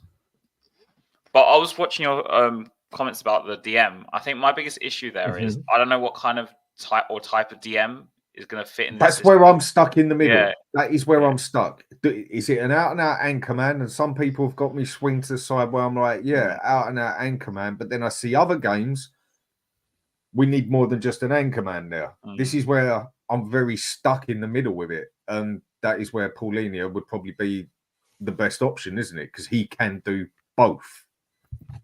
But I'd argue, and this is just my opinion, right, that I'd go for like a true DM, or kind of like in the, I don't know what kind of example I'm going to use, but like a DM that can drop into to make a free, because we're so exposed in the back. I'd rather have someone just sit with the two centre halves. Basuma's supposed to be that guy. Bissouma was supposed to be that But guy. he won't sit. He was never a DM. He's not a Yeah. DM. He never has been and never will be. He covered it a couple of times, but at Brighton he was box to box. And when he was playing box to box with us, that is when he was playing his best football. He is not a DM. He never has been. He's covered it a few times, but never been the out and out DM. He's not the answer. So why does he keep putting him there when he has back-to-back crap games? He's been awful for the past 3. He's definitely not the answer. He's been awful for the past 3 or 4 months anyway. But Højbjerg's that. Højbjerg's the one. He's deep. We've got a lot of. Do you know what? We've got a lot of deep. So all our centre mids are deep. To be honest with you, I think one of the problems are we've got no goals or assists coming from centre midfield. Nothing. No, I think we need a centre mid who can hit a long shot, who can play a through ball at times. And if that has to come from deep, so this is why I want a deep guy that can. Like Huddleston, you mentioned, I think. Huddleston, Carrick, as I said, Modric as well back in the day. You got. I mean, as I said, Conte always had this, and we didn't give it to Conte. This is the main. We got Conte plays 3 centre backs. We signed him Langley. It's the only centre back we signed with Conte. Day he plays 3 centre backs. You always played 3 centre mids, and we didn't have that deep line midfielder. He won titles with Fabregas as that deep line midfielder. Pirlo at Juventus in Italy, Brozovic at Inter Milan. That's what we needed, and that's what we need now. For me, we don't have that pass. And if you keep Maddison in there, he will do well. Maddison is a cam, but he's got so much pressure on him. Maddison, if he doesn't play the through ball, who plays the through ball? Where's the And Maddison's been coming back last so pass deep coming as from? well. Where's the final pass coming from? Poro maybe. Yeah, and Maddison's been coming back so far as well. I'm looking at the team now. I'm trying to figure out who I'm going to play for Arsenal, and it's depressing. It's depressing because we've got Davis and Royal, and it's like what do we do? Werner or Johnson, right? Or Kulu, or do we drop Maddison, or do we play Højbjerg? Is this the time for Højbjerg? It's just I have heard 2 people say to me now. Brian mentioned it, and my mate Dave also mentioned it about giving Kulusevski a go as a wing back. Well, to be honest, he's been a wing back most of the season, hasn't he? He's been mostly a wing back most of the season anyway. To be honest with you, the way that he's been defensive. Would that be worth something taking a gamble with? Because you just know Ben Davies is going to get absolutely cooked. But I mean, he's very good defensively, I've been told anyway. So he might as well be a fullback anyway. What are you saying? What are you saying? Kulu on the left as a fullback. Kulu as a left wing back. You're asking someone to change sides and to go like inverted as well. You mean? Yeah, that's tough. He's left-footed. He's left-footed. I'd rather put. I don't know. I'd probably rather put Van der Ven there at left back. No. I know it sounds mad because I saw this on Where I Tottenham TV. I can understand why. Werner, I can understand why. Anyway, so I might as well put him there. Yeah, just I don't know. We've got a lack of options, haven't we? The backups always been shit at Spurs. Well, like I said, I don't like backups. I don't like the word backup because when you're a backup, you're not. No, I agree with you as well. I'm sorry. I'm done with this word backup. backup. Step into that team. We need people to compete, and unfortunately, like I said before, Emerson Royal can't compete. I think most of these players can't compete with them with themselves, let alone with the other players that are in the first team. I've got to be honest. But it's just a quick point here. Arteta vengeance. Raya rejected Tottenham to join Arsenal. No, he didn't, because Tottenham just wouldn't pay his money. And then at the last minute, you went in for him and paid the money up for him. He was more than willing to come to Spurs, but he definitely made the right job. But again, nothing a special keeper. I don't really know why people make this argument. Better, but he has got better. I don't even know why it's such a big deal that Raya rejected Tottenham. He went to Arsenal. But he didn't. Spurs just wouldn't pay the money for him. That's what it all came down to. I don't even know why the guy's saying it anyway, because it don't really make a blind bit of difference anyway. He's gone to Arsenal. Great. Move on. We move on. We move. Well, he's definitely doing it at the minute. Exactly. So it's just like, he's going to go and win the league possibly. You know what I mean? But I don't see that as a trophy that you got Raya over Tottenham. Who cares? I don't know. It didn't even happen like that. This is where this gets so sad and so petty. It's like because we ain't won no big trophies. It's a bit. No. But what I'm saying, Dan, is that this is where it gets petty. You know what I mean? Because it's just like because Arsenal and Tottenham have done nothing the last couple of years, and let's be honest here, we had done nothing. We've done We nothing. haven't done nothing in about 20 years, mate. Exactly. Well, yeah, Tottenham is worse than Arsenal's, isn't it? All day, every single day. But it's because then now we're saying, oh, well, we signed this player. Oh, we signed this player. We signed this player over you. Oh, we signed this player. It's like, well, okay, tell me when you get a Premier League title there. I know we're not going to get a Premier League title, maybe, even though Ange is wanting one next season. But it's like that's the sort of arguments we want to start hearing. You know what I mean? You know. Rather than this thing about, oh, we signed this player, we signed this player, we signed this player. It's just again, it's just the same old thing. It's so boring. It's people that like to play FIFA, man. Honestly, Up they for don't Football wanna- Manager. FIFA gets on my nerves sometimes. Oh, it's FIFA makes me too control. much. I know. FIFA makes me destroy control pads, so I stay away from FIFA. Was it? Is it the And way that you've control been pads ain't destroying a lot of fucking cheap. debates? TVs for me is controllers at the TV, and they're more expensive. So exactly. FIFA just gets fucking frustrating. Right, so Daryl Denton, what you're saying here? We got Dragusin and no one mentions him. Laugh at it yet. Could never shut up about him when he was signed. Got a lot of potential in him. Done very well in Italy, and he's another one who I did say at the start that I would question putting as my right back because he's done it for his country, from what I've heard. But I know he's definitely done it at Genoa a few times. The man can get up the ball. He's probably the strongest person we've got for heading the ball, and he's not scared of getting stuck in either.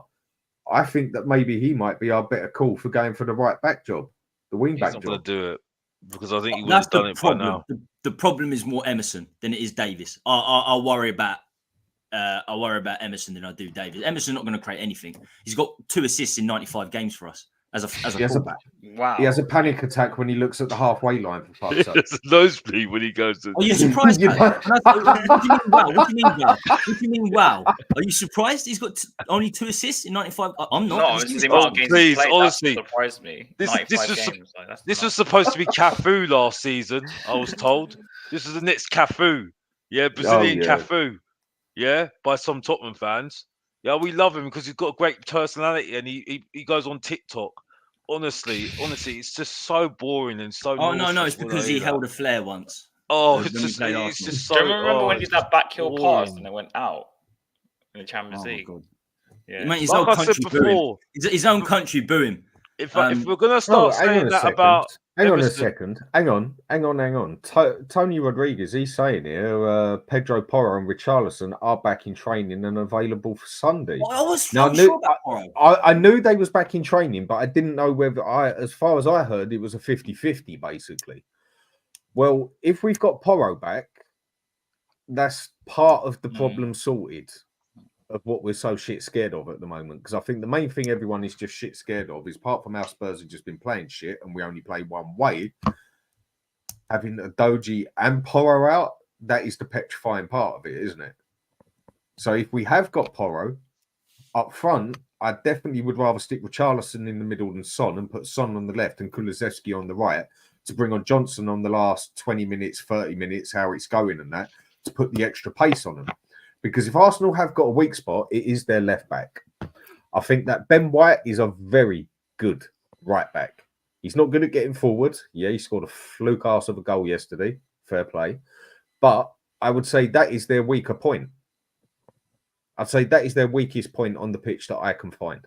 Because in every other way, they're pretty much superior to us. And if we get Kulusevski going against him, I forgot about Dragic later on. I forgot about Dragic as well. You could look. We know Van der Ven's got pace. You could put Dragic at centre back and Van der Ven left back. You really could. I know, but he hasn't got the pace for this, Tom. He hasn't got the pace to do this. Being up on the halfway line, he has not got that pace. It's so depressing to think about left back and left wing. This is Davis or what at left back and Werner or Johnson at left wing. It's going to be Werner. We know, Werner's going to start on the left. Do you think he's going to play Son, Werner, Johnson again, basically? Would you not play Kulu? No, I'm saying I think he'll just play Son, Werner, and Johnson again. I think Kulu's been shit, but I think you might get more out of this sort of game with Kulu for the physicality of it. because he ain't a small player, and it does take usually 2 to get him, sandwich him off the ball. And do you know what, Dan? You said a lot. You said it a lot. And then when he went into the cam position, you said Kulu can play cam, and he was very good there. And to be fair, when he went into cam, he had some fantastic games. So, you know, you can drop out of Maddison. 7, he had 5 good, 2 bad, didn't he? But this is what you do. You've got options, right? So you could bench Maddison. I wouldn't bench Maddison, but you could. And then bring Kulu as a cam, as a cam. Or you start Maddison, and then you bring, if it's not working out, you bring Kulu in as a cam. You have that option. It's not a great option, but it's an option. We're not seeing anything. We're 3-0 down to Newcastle, and there are no options. There are no genius moves from Ange. It's the same thing again and again and again. And we do. But he doesn't change the formation either. So obviously, I can sit and say play a 5-3-2 or 3-5-2, whatever, but he won't change it. So yeah, I think we'll just play 4-3-3. Similar midfielders previous, you know, Bissouma, Maddison, and someone else. And then the front three, like I said, I think will just be Son, Werner, and Johnson again. And Porro obviously will play him right, and it will just do the same old crap. It's depressing at the moment. It really is. And you look at what we've got up front. Johnson, Kulusevski, Werner, Solomon, Richarlison, and Son, who is on the way down. Yes, he's had a good season, but like I did tell everyone, he's a patchy goal scorer. He always has been. He will always go 5 games, score 6 goals, won't score for 4 games. And then in another 2 games, he'll go and score 4 goals, and it looks like he scored 10 goals in 12. This season, he's been slightly different. But 9 times out of 10, he has always been a patchy goal scorer. And that is a fact. And a lot of people don't like hearing it. I'm not saying he's a bad player at all, and he has covered the role good this year. But he is not an out-and-out consistent goal scorer. He's not an out. I even go back to what I was saying when I said that Son's done on the left, we need to stick him down the middle. I feel we get more out of him on the left than Richarlison in the middle. But then who can cross the ball to Richarlison for his strong point of heading the ball? And Richarlison's not a natural striker. Richarlison is not a natural striker. Everyone said at Everton, when we signed him for £50 million, Calvert-Lewin was their striker. Richarlison was left wing. When he was at Watford, he was on the left wing. The only place he plays up front was when Calvert-Lewin was injured for 6 months. And for Brazil as well, though, doesn't he? And Brazil, because they've got Vinicius at left wing. He's not getting in front of Vinicius on the left wing, is he? So it's him or Jesus. And Jesus is as bad as Werner at finishing. So it's the lesser of 2 evils, isn't it, for Brazil? They don't have a great striker. So Richarlison's not. We don't have a natural striker. The only natural striker we had at the start of the season was Veliz. And what happened to him in January? He went on. So we have no natural striker in the squad. Son's not a natural striker. Played left wing for 10 years. I think the issue we have with Son is I don't think he has the pace now to play on the left that he does the last 2, like, you know. I don't think he has the presence enough to play up front. So I do see what you're saying, Haz, but I do think he will. At least he's got a chance of finishing his chances anyway. You know what I mean? But I think I am clutching at straws this strike force because they don't excite me. They don't excite me at all, and I'm just like, they don't take me off my seat. You know what I mean? And they'll do. I think they'll try. I think they'll do something on Sunday. I think they might do something on Sunday, but it's not because I think the quality. I just think they're just they're moments players, and I don't think that's enough. And that's it for me. The thing that's depressing me about this at the moment, I know I'm going to have the same conversation next season. For some reason, I just feel like I'm going to have the same conversation next season, and I just don't know.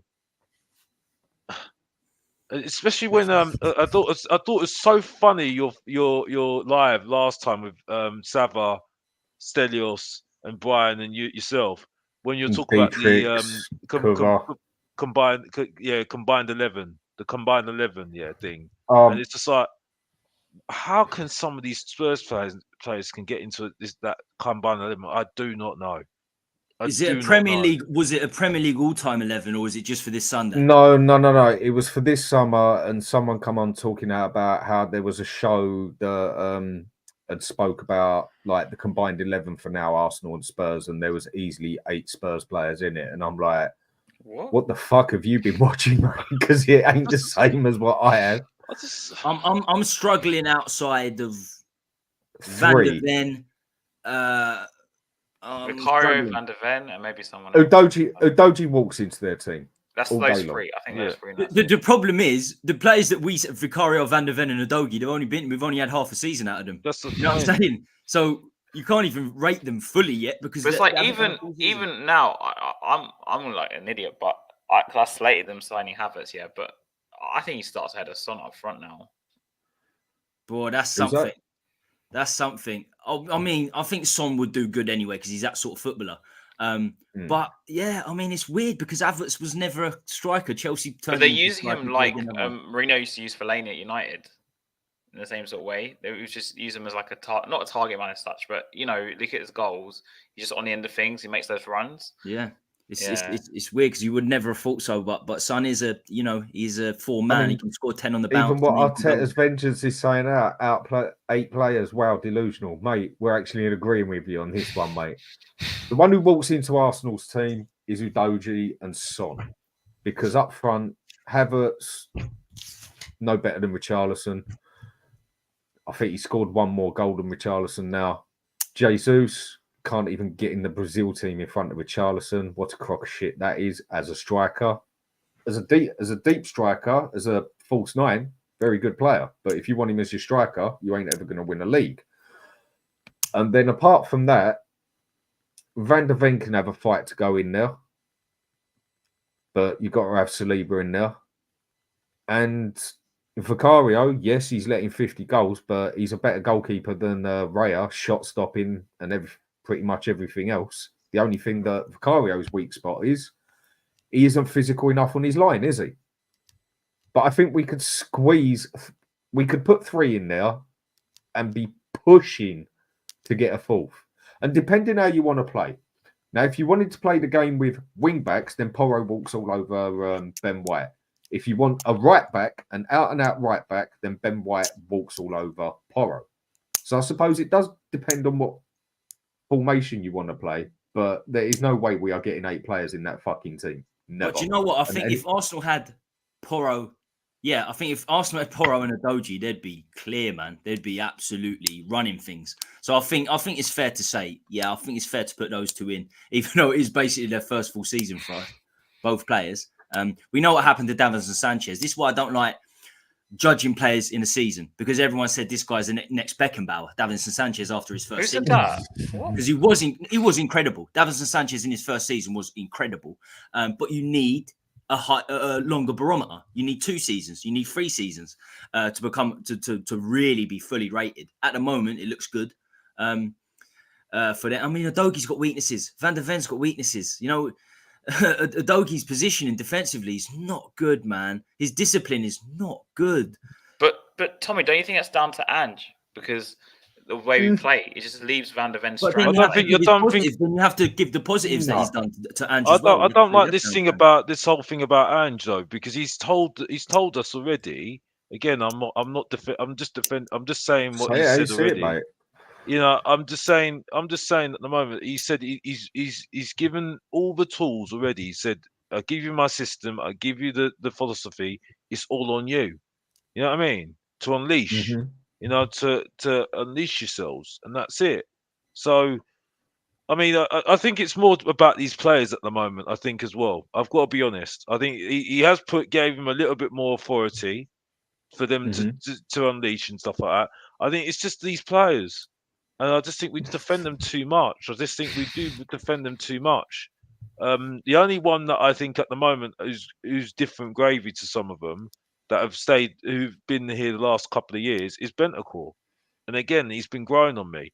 He was very disappointing against Newcastle, but for me, I think he's got this mindset of not wanting to lose, and he doesn't like losing. You know what I mean? And he's more. No one should like losing. He's got good pedigree. Let's face it. But the point I'm making is, though, Dan, is that the point I'm making is, Dan, is that what I've seen, right, over the years now with him, over the years with Conte and him, I just see this Juventus sort of mentality with him. You know what I mean? Well, he's always been with winners. Yeah, that's the point I'm making. I think he's got this thing about him that I think if we can get him to where he needs to get to, I think he'll be very useful as a leader, as well as the player as well. You know what I mean? You know, I don't know the way about the that leader, but I could see why you're saying it. yeah, it's like a Jorginho for Arsenal at the moment. You know what I mean? But again, I'm clutching at straws at the moment. You know what I mean? I am clutching at straws because at the moment I'll be honest with you, Dan. I'm not. You know, I've got no really feeling at the moment, but this London derby at the moment, I need to be. I'm going to be at the game anyway, and I have to see what I feel when I'm there. You know what I mean? Because at the moment, that Everton game has kind of swung me a little bit, saying we can do something because the way Anything's Everton, possible, basically. But I think the Arsenal point. playing the best football right now in the league. Let's be honest. I mean, Oh, they have been. They have been for most of the season, really. I mean, just a Yeah. quick one on what Robert Davis said. Robert Davis says here. I'm presuming you are an Arsenal supporter. I would take Vic, VDV, Doggy, Udogi, and Son in our team, and then he says wouldn't want Porro. I presume that's for the way you play. Like I say, I think Ben White is a good player. He's just a top wanker as a person, and if you want to play with a right back, Benidorm comparison is still the best comparison I ever see. You know, the when you had the fake tan and the blonde hair, Yeah. the old woman in a wheelchair. She's brilliant. But well, as all we can do is have our hopes for this game, and well, like the fella says here as well, we have Zinchenko. I would take anyone, but yeah, the majority of Arsenal fans that I knew couldn't big him up enough until they realised how shit he actually was when you lost Saliba, and Zinchenko was at fault for 5 of your last 7 goals that fucked up your season. Zinchenko is shit. He's good at getting forward, but defending, he's worse than Porro. So that was definitely part of one of the things that cost you when you realised how shit your left back really was. So Ange's got to do something here, isn't he? He's got to. But I don't think he's gonna. I don't think he should be under pressure if he loses the game. No, I don't. I mean, but in saying that, this is where again I'll go back to what I said in June is that the board need to keep their nerve. They need to keep their nerve because if they don't keep their nerve, well, there's going to be you know some fans that are going to be very unhappy. You know what I mean? And showing that we told you so. You know what I mean? So, but again, it's true.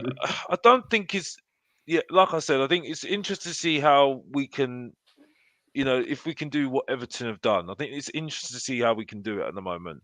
At the moment, I don't think the break has helped us. I don't think the break's helped us, to be honest with you. And Arsenal are on form at the moment, so I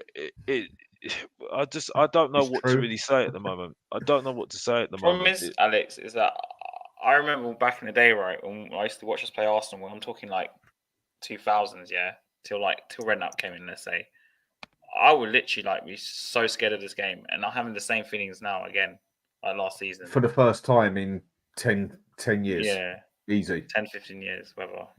It's just the same as last season. I mean, last season I expect us to get bad, but again, new manager, same thing. I'm expecting us to get bad again. But you know what? Sorry, Dan. That's all right, man. Go on. I was just saying, look, this is going to be an unpopular opinion. It really is. Let's say Arsenal win the title, right? Look, Arsenal win the title, or Arsenal don't win the title. How will Levy outgrow if Arsenal win the title? Yes. Will Levy outgrow if Arsenal don't win the title? No.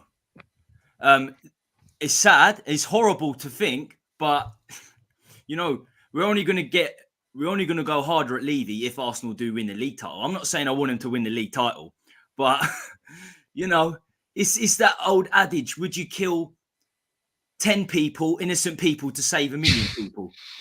Because it would make Spurs better in the long run. If Arsenal win the title, the Levy out crowd will grow. It will, because we're unbelievably emotional. Nobody wants Arsenal to win the title.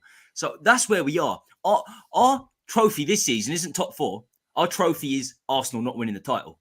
That's basically that's it. That's all we've got left. That's a sad situation to be in. That's a very, very sad situation to be in. I mean, the fact that we want to beat Arsenal and then technically we want to lose against Man City just about says it all, doesn't it? you know, the most depressing thing, that's fine for West Ham. That's fine for Brentford because they're never going to win the league title. They don't have the infrastructure to win the league title. We have the infrastructure. We have the money. We have everything to compete with Arsenal, but they should have won the league last season and we finished 8th. They could win the league this season. But the thing you've got to remember with Arsenal, it all going to come down to City. That's all City got to do, and I do say all very lightly, is just win the rest of their games. And we all know City are capable of doing it. Arsenal could go and beat us fucking 10-0 and win all their games 10-0, but if City win all their games, Arsenal obviously had bigger fish to fry again. But I've got a funny feeling Arsenal are going to win the title. They're more than capable of doing it. I think. I hope they do not. But if I was a betting man, or if my life depended on it, I'd say Arsenal winning the title. I genuinely think it comes down to the game on Sunday. If we get something, even a draw, it probably stop it from happening. But if we don't, I dread to think what's going to happen in the next few weeks. That's our season. Our season's all about Arsenal. What Arsenal do or don't do now. That's I know, and that is bad. But do you know what? Well, I've been a Spurs supporter so long, I could not give a flying fuck, mate. Someone just sort them fucking pricks out and shut them up because they will look worse than us. And on the mental side of it, I do still think that is their weakest part. I do think their mentality side is the weaker side because they've come so close on 3 different occasions now and then just bottled it each time. That's the other bit of pressure they're going to have on us, like on themselves when they play us, because they're going to be fighting for the title. It's going to be the game against Spurs. So, the pressure of fighting for the title, and it's the pressure that it is the game against Spurs, that if they fuck this up and this is the one that doesn't, they will never hear the end of it. So there is pressure on them without a doubt. And I think if we can play dirty with them, keep pissing them off during the game, take them out in a couple of tackles, nothing stupid, maybe a yellow card here and there, keep winding them up, get it to 60 minutes, see a few of them are getting extremely pissed off or knackered, then you bring on Johnson for the pace and make other subs you might need to make. That is how I feel we could get at them. Or is there a chance that they even come into this game being too complacent? Because after that game against Chelsea, they're gonna come in with a big pair of bollocks. But then Chelsea were fucking shit. But Arsenal did take them to the cleaners. So it's not unwinnable, but it definitely... I'm agreeing with what's being said here. Go on, say what you're going to say, Haz. So you're right. Like, honestly, you're spot on in a sense, because when I look back, and I made this comment on, I can't remember whose stream I was watching the other day. Maybe it was on Spurs Kings TV. I was watching the stream. I'm normally on there, but anyway, so I was obviously talking about the game, and I made a very interesting comment saying that the past wins against Arsenal have all come in smash and grabs. If you look back, even back from like Redknapp, the 3-2, the 2-1, even Redknapp beating them again, 2-1. It was all sitting back on the counter, and hit them on the break. Even when one of the Emirates under Poch in that cup game, it was 2-3 long balls, and we scored a goal with Dele Alli and the Son. Mm-hmm. So if you look back at the success we've had before with them, it's not playing this ridiculously high line or ultra attacking football because we leave too many gaps. And Arsenal, and it's not changing though. We got to win 75% possession every game under Ange. But what I'm saying, if you look at the previous success, if Ange is clever, right, and he looks at the previous success we've had against Arsenal, because Arsenal have never really changed their style in a sense in years and years. Really, they always play the same sort of technical game, whatever you want to call it. They always had technical players. Like Trossard for me is like a typical Arsenal player. I'd love to have him at Spurs. I've taken that January in a heartbeat. So the smart thing to do, I agree, is to change it up. Maybe change system, play your attacking mid and centre mid, just at least for the first half, keep it tight. Mm-hmm. But we know it's not going to happen because every game, even against the big boys, we're getting 70% possession. We don't want that. As you said, we need, sometimes it's good to have... It does not win you. Possession doesn't win you the fucking match. Goals win you the games. We're not a counter-attacking side. We're 70% possession. We pass sideways all day long. Pass sideways. And I think Arsenal will love that because they'll just hit us on the counter with Havertz and Odegaard and Saka and whoever else. With Rice, Saliba, Gabriel and Odegaard in the centre midfield. They can stick it out against us easily.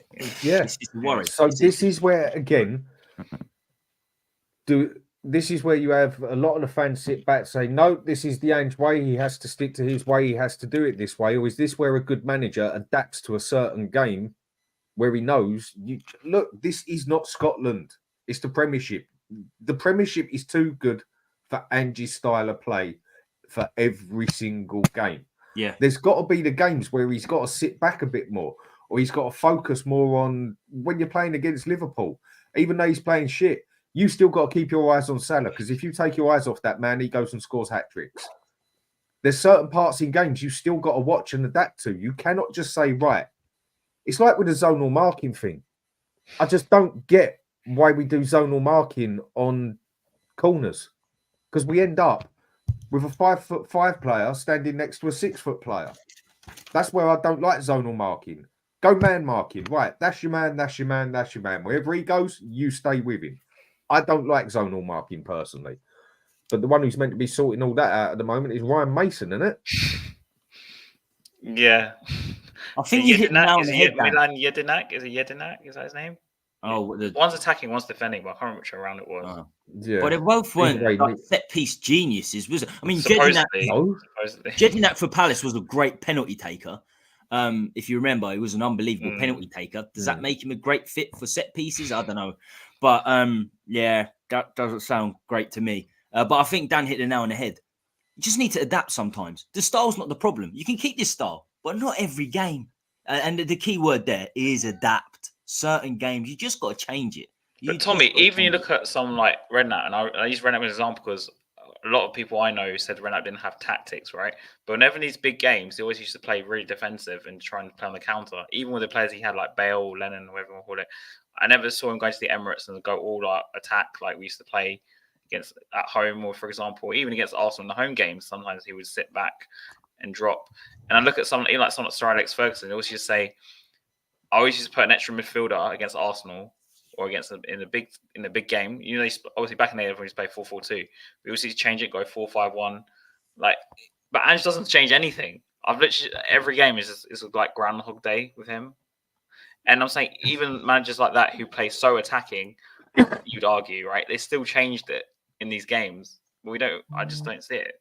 It's all right in Japan and Australia and Scotland, but this isn't Japan, Australia, and Scotland. This is the Premier League. Is his lack of adaptability? Because I look at Emery, he changes it all the time.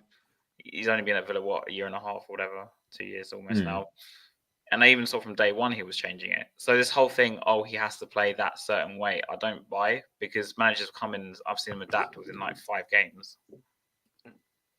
I was supposed to be convinced at the end of last season because he won a treble in Scotland, beat St Mirren in the final. But as I said, 40 years. St Mirren, yeah. 40 years, no club has won the Scottish First Division outside Rangers and Celtic. And I agree with you, Giant Rabbit, by the way. Redknapp's time at Tottenham, for me, in my opinion, was the most attractive we've ever played. Because it's not attractive to lose games. You don't want to lose games. You know, it's all right playing attacking football, but it's not attractive to lose as many games as we have recently. So you got to have the way we seem to do it as well. It's the same goals every fucking game, and Stell was the one who put this out, and it was perfect. It's not even the amount of chances we give away. We're actually in the top 3 teams in the Premiership, in front of Liverpool for giving away the least amount of chances. It's the quality of chances we give away, and it's the same chances every fucking game. Are you telling me there is nothing wrong with this system? Surely something has got to click here that it ain't just the players. It's something to do with the system as well. If you're going to be conceding the same goals, I mean, what is it? 2 clean sheets in 26 games now? Cool. Is that true? Wow. 26, 27 games, something like that now? I'm not surprised. That's fucking crazy if it is. That's crazy. But I'm not surprised. You know, it's madness. So, right, I'm going to call it quits because if I go wake my wife up now when I go into the bedroom, I'll probably get a smack in the face and come on in with a black eye. She can be aggressive sometimes. I'll probably get a slap now anyway. Tom, mate, brilliant to see you on here. And whether you like it or not, I will drag you on here again another time, mate. And you will be showing your face on here a bit more. Brilliant it's to good see to be back, you, man. mate. It's good. It's good. Yeah, it's fantastic. I mean, you were the one who started up this channel and gave it to me, mate, and I'll always appreciate that. Always big up your name on here because you're a top fella, and you'd be surprised how many people have said they've missed you. Oh, appreciate it, where do we find you, mate? So good to see yourself. So Spurs Kings TV, Spurs Kings TV and Hotspur TV. That's where you find me. I'm on obviously the preview show on Friday night, 7:00, Spurs Kings TV. And I'm doing the post-match for the Arsenal game as well on Sunday. On you know what? TV, because I haven't been able to get tickets, I'm even tempted to do a watch-along with it. But then there's that other side of me. I don't want to do the watch-along because I don't want to be one of these I don't want to be one of these people that gets caught out on a bloody clip show with all the others. So there's that one side of me that don't really want to do that sort of thing. But I did try and get tickets, but it was love nor money. So, right, everyone on the show, give us a quick like and subscribe. Appreciated. You too. I will talk to you after this is done. Everyone, take care of yourselves. Good night. And let's hope we do them bastards.